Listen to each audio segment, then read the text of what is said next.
Hi, this video is about me, but the end of it, it's about you. So let's get started. आज मैं इस video में आपको बताऊंगा कि मेरी इंग्लिश जो है वो दूसरों से क्यों डिफरेंस है, यानी कि थोड़ा अच्छा सुनने को आपको डिफरेंस मिलता हो, लेकिन मैं आपको बताना चाहता हूँ कि ये मेरी मजबूरी है इंग्लिश सीखना, ये कोई ज़रूरी नहीं है। ऐसा क्यों?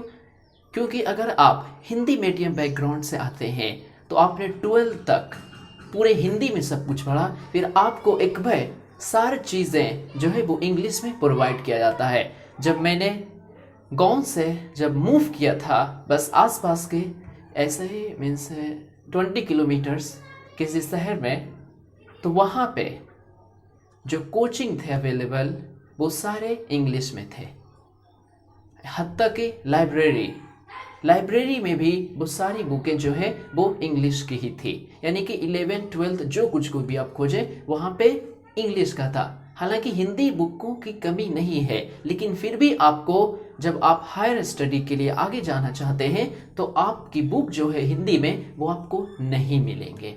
ऐसा क्यों? क्योंकि 12th के बाद आपका कोई भी सब्जेक्ट हिंदी में शायद नहीं हो, ये आप हमेशा देखा। अगर आप इंजीनियर के फील्ड में जाना चाहते हैं तो वहाँ भी आपको हिंदी देखने को नहीं मिलेगा। बिजनेस की ओर जाना चाहते हैं तो वहाँ भी आपको देखने को नहीं मिलेगा। डॉक्टर बनना चाहते हैं, नीट का एग्ज़ाम, तो वहाँ भी आपको इंग्लिश में देना पड़ेगा। कोई भी आप हायर एजुकेशन के लिए आप जाना चाहते हैं तो भी, यहाँ के अगर आपको वकील भी बनना हो, एडवोकेट लॉयर भी, तो वहाँ पे भी आपको इंग्लिश में ही आना चाहिए।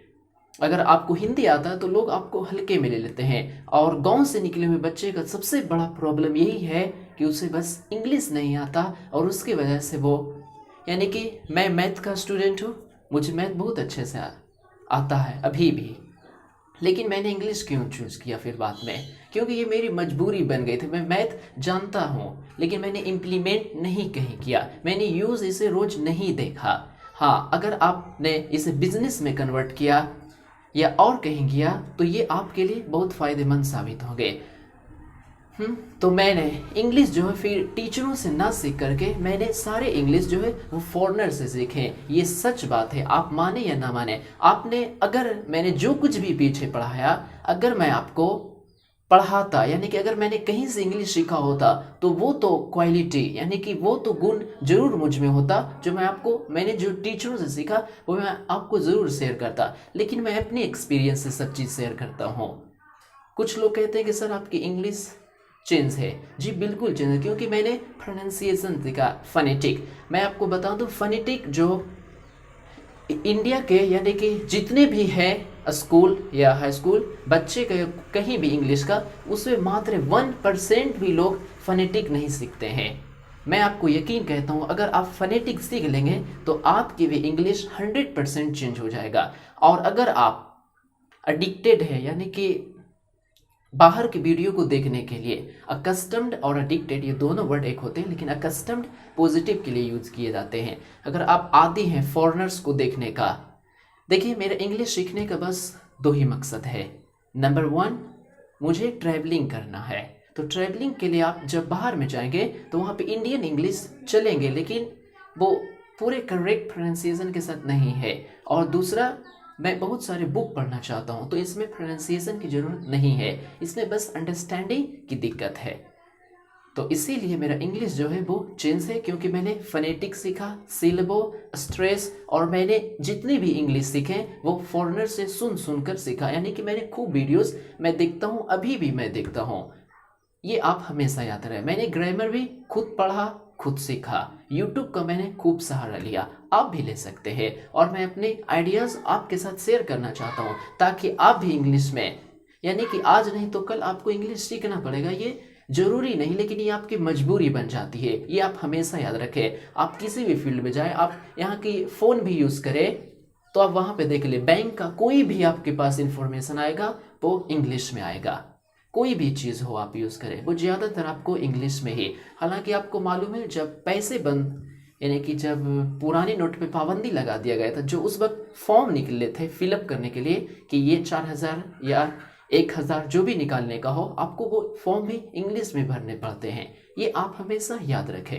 रेलवे का टिकट से लेकर के एरोप्लेन तक आप जहाँ जाएं आप इंग्लिश से भाग नहीं सकते हैं। ये सबसे बड़ी मजबूरी हम लोगों का है कि हमें 1 से लेकर के 12 तक हिंदी में पढ़ाया जाता है, फिर ऑटोमेटिक हमें इंग्लिश में कन्वर्ट किया जाता है और हम इंग्लिश वाले बच्चों से अपने आप को कंपेयर करते हैं तो उस वक्त थोड़ा अच्छा नहीं लगता है, तो हम बहुत सारे फील्ड में पीछे हो जाते हैं।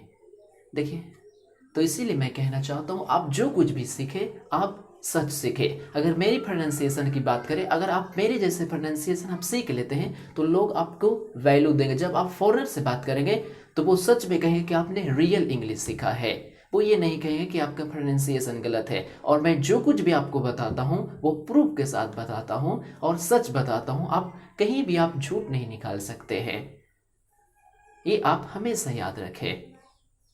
So let's get started. I want to tell you something. I started learning English about 2 years ago. At first, it was so difficult. I couldn't understand anything. Even I didn't even know how to say hello and goodbye. But after studying for 2 years, my English has improved a lot, and I can understand most basic English conversation very well. और मैं आपको ये बताना चाहता हूँ, अगर आप English में जो इंग्लिश का मेन चीज़ है वो क्या है मैं आपको बताना चाहता हूँ वर्ड, लेकिन मैं इंग्लिश में बोलूँगा ताकि आप मेरी लिसनिंग को सुने और ध्यान दें क्या मैं जो पढ़ रहा हूँ क्या वो सही है या गलत है। What is the most important English skill? What skill must you have to communicate well? Obviously, number 1 is fluency. What is fluency? Fluency is the ability to speak and understand English quickly and easily without translation. क्या आप ये समझ रहे हैं? Fluency means you can talk easily with native speakers. They easily understand you and you easily understand them. In fact, you speak and understand instantly. या instantly आप कह सकते हैं. Fluency is the most important English goal. The research is clear. There is only one way to get fluency. You do not get fluency by reading textbooks. You do not get fluency by studying grammar rules. You do not get fluency by going to English schools.